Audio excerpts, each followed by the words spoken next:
Ch.10 was so excited that he could hardly sleep. Finally, he didn't have to wait another 2 years to enter the fusion stage. His current goal was to kill at least 243 scarlet beetles.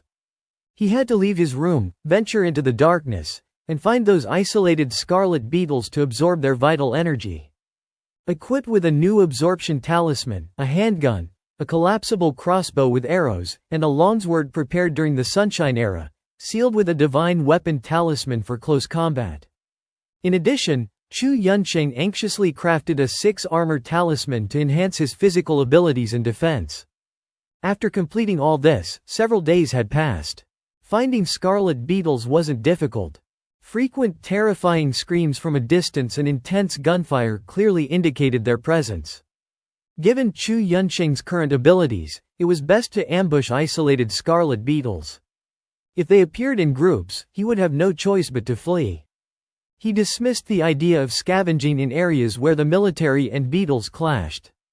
Those were dangerous zones where groups of beetles appeared. Furthermore, his method of absorbing vital energy using talismans was quite mysterious to ordinary people, and he didn't want to be taken away for investigation like the Ice Fist Man. His current target was the solitary scarlet beetles. He didn't even want to confront 3 at once. If the 6 armor talisman couldn't withstand their fierce attacks and corrosive saliva, he would regret it. During these past few days, the other residents in the building endured days of silence similar to death. Food became scarce, prompting discussions about whether to evacuate or hold out until the military controlled the city, leading to frequent heated arguments. At this moment, Ch.10 left the community, causing many to sigh softly, but no one approached him. Many desperate people had secretly gone out in recent days hoping for some luck or food, but most never returned. Ch.10 was also classified among those who risked their lives. He found a secluded corner and retrieved a motorcycle from the storage talisman prepared during the Sunshine Era. The brand was quite ordinary, making it easier to find spare parts in the future.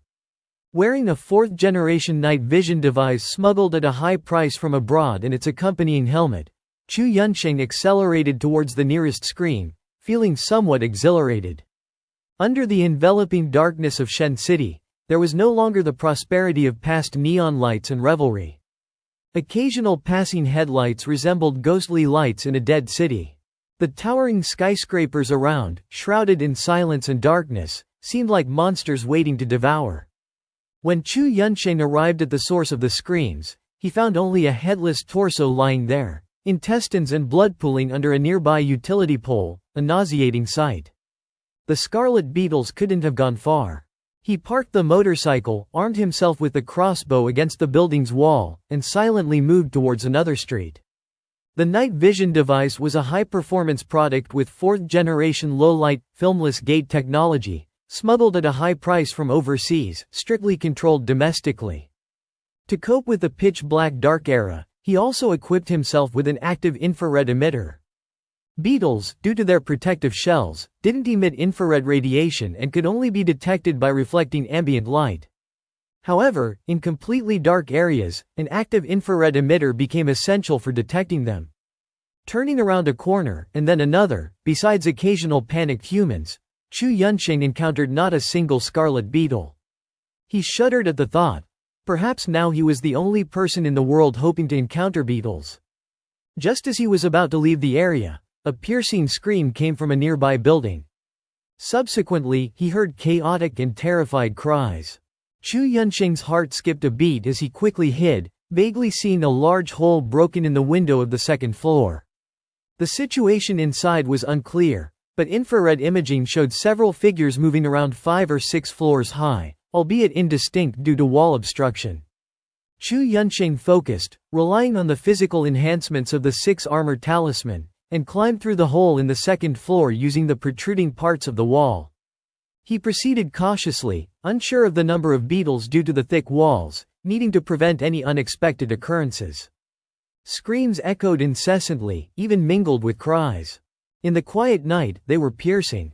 Following the sounds, Ch.10 climbed to the 5th floor, where he could clearly see about 6 humans and a scarlet beetle. There were already 2 or 3 bodies on the ground. The scarlet beetle seemed in no hurry to kill these humans. It likely regarded them as certain prey, leisurely sucking out a human brain.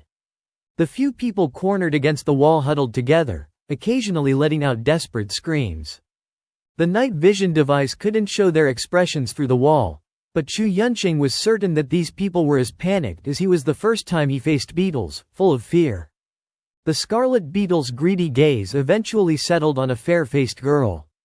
Instantly condemned to hell, she exploded with despair, fear, and horror. She cried, clutching the arm of a middle-aged man, loudly pleading, "Not me, not me." The surrounding people wore complex and contradictory expressions, both sympathetic and secretly relieved it wasn't them. She looked hopefully at the middle-aged man who once made her many promises, only to find despair in his evasive eyes. The man forcefully withdrew his arm from her tight embrace. She was hopeless. At that moment, she finally faced death, feeling dead inside. As the beetle crawled towards her, she closed her eyes. Suddenly, she found herself pushed away, enveloped behind by a figure. Opening her eyes, she saw a young boy, the one who had once professed his love for her, the one she had coldly rejected, now smiling faintly at her. Under the dim flashlight, his smile was so poignant and touching. Tears quietly streaked her delicate face, as if time had frozen in that moment.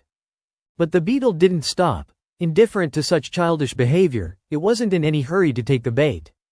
The boy firmly held the girl's hand, facing imminent death. Everyone stared in shock at the boy, some moved, some thinking him foolish, but without exception, they all believed the boy was about to die. Surprisingly, the scarlet beetle's bloodthirsty jaws didn't snap shut but quickly, even anxiously, turned away. Then, a chilling arrow with piercing cold pierced through the beetle's protective shield, violently entering its body.